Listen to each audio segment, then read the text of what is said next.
नमस्कार मंडळी, वरलीची मोनाली या यूट्यूब चॅनलमध्ये आपलं स्वागत आहे। आज मी बनवणार आहे मँगो मोदक। त्यासाठी सर्वप्रथम मी मँगो पल्प इथे काढून घेणार आहे।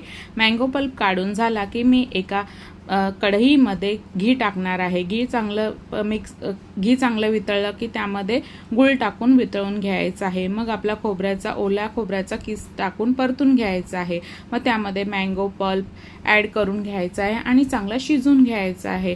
मग तीळ, खसखस आणि आपले संपूर्ण ड्रायफ्रूट टाकून संपूर्ण मिश्रण एकजीव करून चांगलं शिजवून घ्यायचं आहे। मग उकळतं घ्यायचं आहे। उकळत्यासाठी मी पाणी, मीठ, त्यामध्ये थोडंसं घी टाकून पीठ टाकून आपल्या भाकरीप्रमाणे उकळतं करून घेतलेलं आहे। मग पीठ चांगलं मळून त्याचा एक गोळा करून घ्यायचा।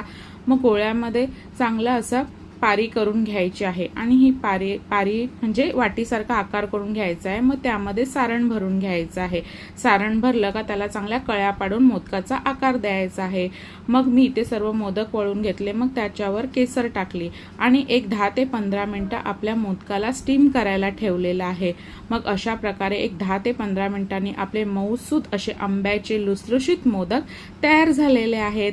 संपूर्ण रेसिपीचा व्हिडिओ वरलीची मोनाली या यूट्यूब चॅनलवर अपलोड झालेला आहे। चला तर मंडळी, वाट कसली पाहताय? रेसिपी आवडल्यास नक्कीच चॅनलला लाईक, शेअर, सबस्क्राईब करा। धन्यवाद।